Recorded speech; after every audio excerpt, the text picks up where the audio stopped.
ये दूध का गिलास दुष्यंत चौटाला और उसकी पार्टी के लोगों को पिलाते हो, तो मैं ये मानूंगा कि आप इन 750 किसानों की चिताओं पर पानी डाल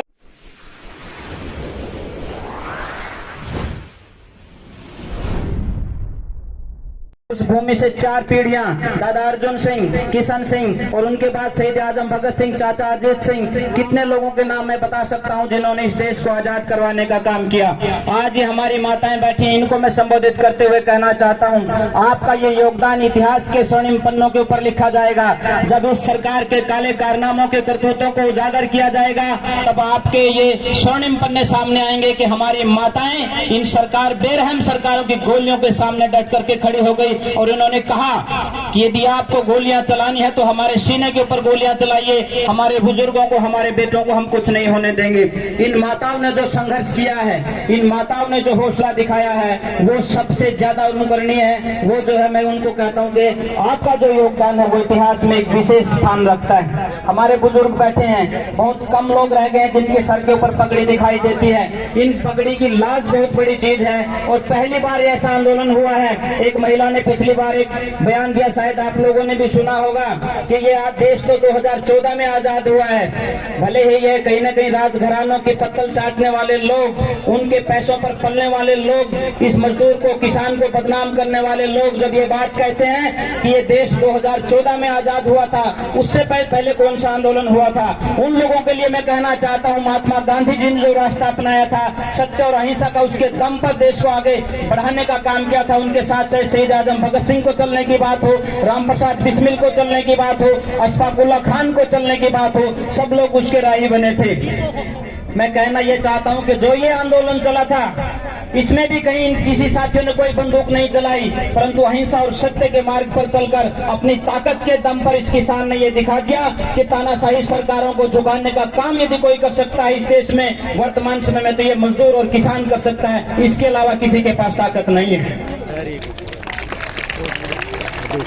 और सरकारों को, आप लोगों को ये चैलेंज करना पड़ेगा कि अब हवाएं ही करेंगी रोशनी का फैसला, अब हवाएं ही करेंगी रोशनी का फैसला। जिस दिए में तेल होगा वही दिया जल जाएगा। अब तो आमने सामने की टक्कर है सरकारों के साथ। जो भाई अनीश जी ने कहा कि कुछ लोगों ने इनके ऊपर लेबल लगा दिया कि ये कांग्रेस के लोग हैं, मैं ये कहना चाहता हूँ, कांग्रेस तो छोड़ दीजिए, आप लोगों के ऊपर नहीं, इन माताओं के ऊपर आरोप लगाए गए कि ये पाकिस्तानी, इनके ऊपर आरोप लगाए गए कि ये आतंकवादी, इनके ऊपर आरोप लगाए गए कि ये चाइना के पैसे के दम पर बैठी हुई हैं। जो माताएं अपने घर में बैठ करके वहां से आते समय 1-2 लोग के अंदर दूध लेकर के इस आंदोलन में शामिल होती थी, 4 रोटी अपने साथ बांध करके लेकर के आती थी, उनके ऊपर इन राजनेताओं ने आरोप लगाए कि ये पाकिस्तानी, ये चाइना के पैसे के ऊपर पल रहे हैं, ये आतंकवादी संगठन से संबंध रखते हैं, ये खालिस्तानी संगठनों से संबंध रखते हैं। जब हमारी माताओं को अपमानित किया गया, आप लोगों को मैं कहना चाहता हूं, मैं कोई राजनीतिक आदमी नहीं हूं, मैं एक समाज का एक सामान्य सा कार्यकर्ता होने के नाते, एक सन्यासी होने के नाते मेरा ये फर्ज बनता है कि जब बात इस देश की आए, बात इस मजदूर की और किसान की आए, तो सन्यासियों को भी खड़ा होना पड़ता है। और इतिहास साक्षी है, 1857 की बात हो चाहे 1757 की बात हो, इन दोनों जगह सन्यासियों ने क्रांति करने का काम किया था। परंतु आज तो लोगों ने राम को बांट लिया है। एक राम हमारा राम है जो इस किसान का राम है। जब हल्की मूठ को पकड़ता है किसान तो कहता है कि ले राम का नाम, एक वो राम है, और दूसरा राम इन राजनेताओं का है जो किसी के मंदिर मस्जिद को तोड़ने के लिए राम का नाम लेकर के उनके ऊपर चढ़ाई करते हैं। हमें अपने राम के ऊपर गर्व है, हमें उस राम के ऊपर गर्व है जो मर्यादा पुरुषोत्तम कहलाया, उस राम के ऊपर गर्व है जो अपने पिता के एक आदेश के ऊपर इस राजगद्दी को ठोकर मार करके चल पड़ता है और 14 साल तक उसको देखने का काम नहीं करता है। आज आवश्यकता इस बात के, इन राजनेताओं के जलाशयों में आने की आवश्यकता नहीं है। अभी 3 दिन 4 दिन पहले भिवानी में एक रैली हुई है, बहुत थोड़े से लोग थे, जितने आप लोग बैठे इससे भी 400-500 कम लोग थे वहाँ, परंतु वहाँ अजय चौटाला ने जो बात कही है उसको आप लोगों को याद रखना चाहिए, खास करके किसान साथियों को। उन्होंने कहा कि पूरा का पूरा किसान आंदोलन सिर्फ जसपा पार्टी के खिलाफ था, सिर्फ दुष्यंत चौटाला के खिलाफ था। मैं ये कहना चाहता हूँ, ये खटखड़ की भूमि है, इन्हीं माताओं ने आपको घर में बैठा बैठा करके दूध पिलाया है और साथ में 100-500 रुपये आपकी पार्टी के लिए दिए हैं और आपको आगे बढ़ाया है। ये वही माताएं हैं, अपना फर्ज अब निभाएंगी।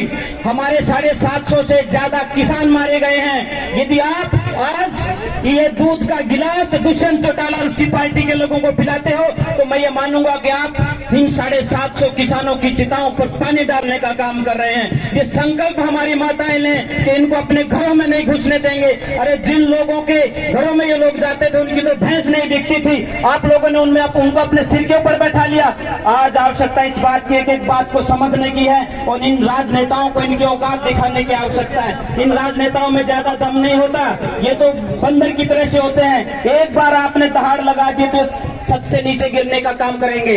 एक निवेदन आपसे कर रहा हूं, अनीश जी और सतबीर जी बैठे हुए हैं, हमारी पूरी सरदारी बैठी हुई है। गांव के स्कूल में शहीद आजम भगत सिंह का एक स्टैचू लगा हुआ है। मैं ये निवेदन कर रहा हूं, उसके लिए जो भी काम करना पड़े उसमें मेरी भी जो आप जिम्मेदारी लगाएंगे मैं करूंगा कि गांव के अंदर एक जय जवान और जय किसान का स्मारक बनना चाहिए, ताकि आने वाली पीढ़ियां ये याद करें। और उस स्मारक के अंदर 750 किसान जो शहीद हुए हैं उन सारे के सारे किसानों के नाम इस तरह से लिखे होने चाहिए जिस तरह दिल्ली के इंडिया गेट के ऊपर लिखे हुए हैं। मैं इसका आग्रह निवेदन कर रहा हूं, उसकी जमीन चाहे ग्राम पंचायत से लेनी पड़े या खरीदनी पड़े, जो भी व्यवस्था करनी पड़े, काम आप लोगों को ये मैं निवेदन कर रहा हूं कि आप करें। दूसरा मेरा निवेदन ये है कि आप निश्चित कर दीजिए ताकि आपस में सब लोग मिल बैठ करके आगे के प्रोग्रामों की योजना बनाते रहें। दूसरा एक एक गाँव में जिनके ऊपर केस है, अनिश जी, जिनके ऊपर केस है उस गांव में निगरानी कमेटी बने। ऐसा ना हो कि कहीं ना कहीं हमारे एक दो साथी को अकेला जान करके कुछ पुलिस के लोग उठा करके वहां से ले जाएं। उनकी सुरक्षा की जिम्मेदारी भी हमारे किसान साथियों की होनी चाहिए, ये भी मैं निवेदन कर रहा हूं। इतना निवेदन करते हुए कि हमारी जो भी जिम्मेदारी आप लोग लगाएंगे, क्योंकि हम तो सन्यासी हैं।